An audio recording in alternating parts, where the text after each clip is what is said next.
Good day, viewers. Welcome to Afri's Concept TV, your number one reliable channel where you get updated and enlightened on what is happening around you.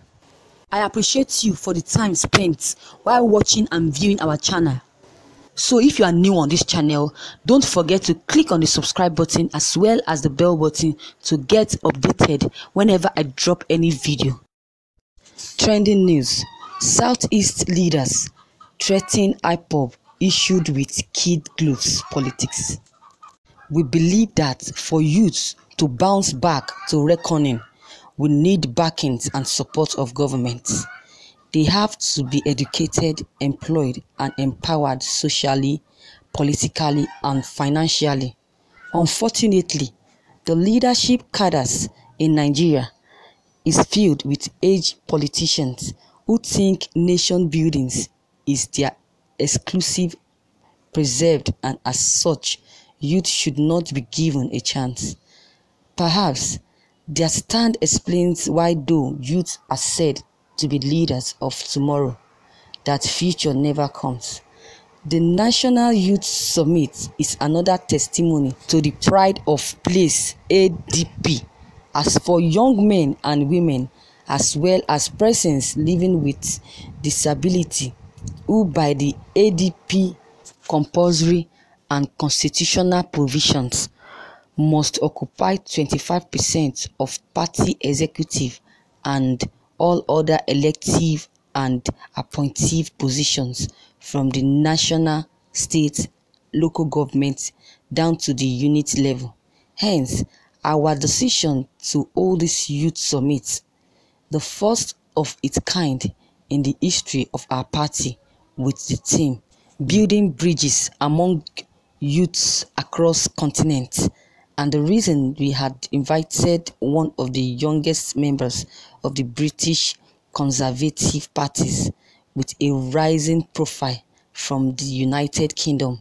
In an interview with engineer Yabagi Sani, the national chairman of Action Democratic Party, ADP, he was asked, how can you describe the recent activities of independent people of Biafran Ipob abroad, attacks of Ekwemurimadu in Germany, and their attempts to meet with Mr. President in Japan? He said, the Ipob activities can be viewed from both political and economical angles. When people start thinking that they are not part of parcel of what should belong to them, there is a problem. If the unemployment level is not as high as it is, I don't think people would want to leave the country, because they have seen that nothing is happening that will give them confidence. That is why what happened in Japan took place in the first place.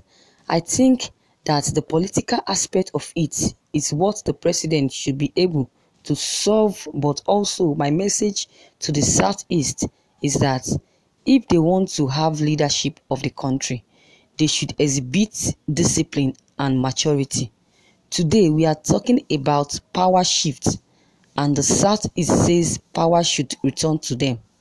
It is a political issue that the Southeast at this time should understand that what happened in Japan gave them a bad name. Would Mr. President hand over power to his enemies if he has to make that choice? That is, the reality is that Nigerian as we have today would go beyond what we are when power at national level ceases to be an issue based on merits. Second question: what is your view about the opinion in some quarters that Mr. President is threatening Fulani herders with kids' gloves?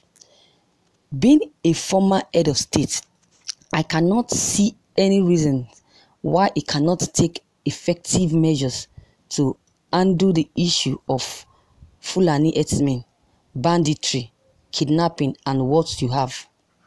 If the president cannot take care of the security and welfare of the people, what is the use of government if it cannot tackle the issue of security and welfare of the people? Whatever it is that it's standing between the president and these issues, I think that by now he should have been able to resolve those things. Do you believe in power shift in the country? As a political party, we are for all exclusiveness. We believe in justice and fair play. We allow democracy to have its way, because when you allow democracy to have its way, then you can begin to talk about good governance.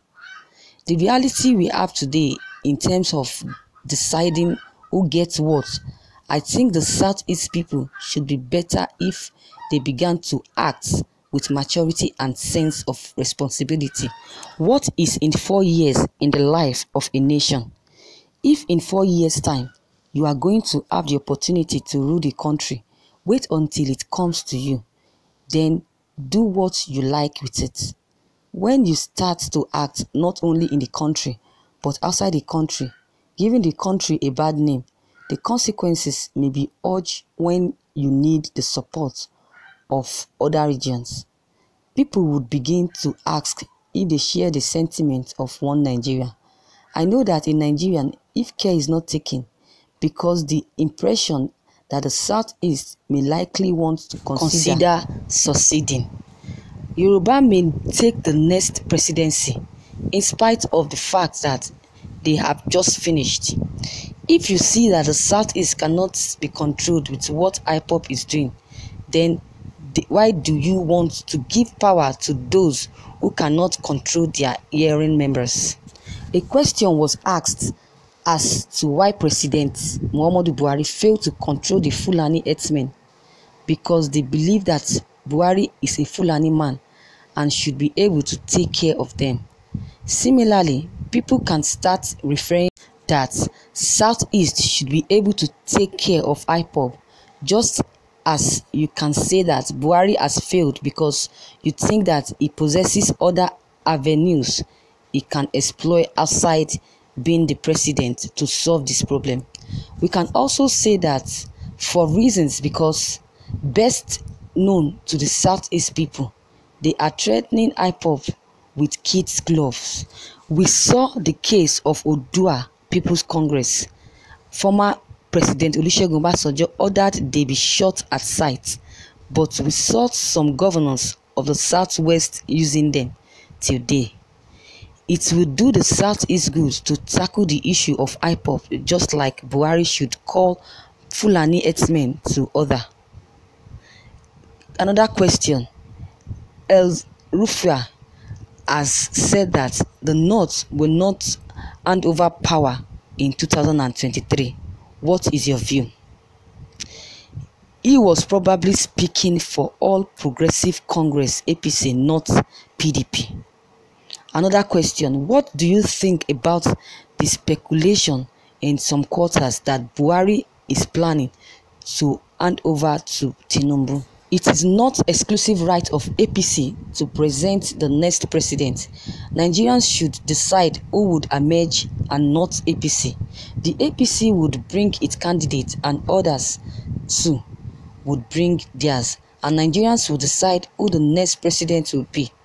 Awaken the consciousness of the people and making sure that the electoral laws are amended to give level playing ground, ensuring that power is held accountable. Nigerians should speak out. The important thing is that the press must be alive to the need to change the scenario. It should be in the vanguard that systems are more entrenched than Nigerian did it. We had Obama as president of United States of America. We also have Trump, which is more revolutionary. It means that change is possible.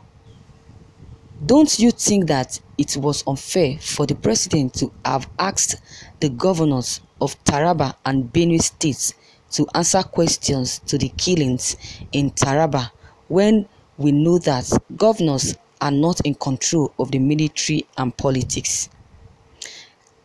My answer is they are the security chiefs of their states. Administratively, the commissioner of police is under the governor, but functionally, is under the Inspector General of Police, which means that they are supposed to explore the administrative relationships between the Commissioner of Police and the governors to ensure that some of those things happening are checked. The Commissioner of Police and other agencies in that state sit in a security meetings every week. So if the president asked the governors to account, it was right because the governors and heads of the security meetings that they hold in their state. Viewers, what do you think concerning this news that you just heard? If you have any comments, don't hesitate to drop your comments below. Click on the subscription button as well as the bell button to get more updates. Thank you and God bless you. Bye.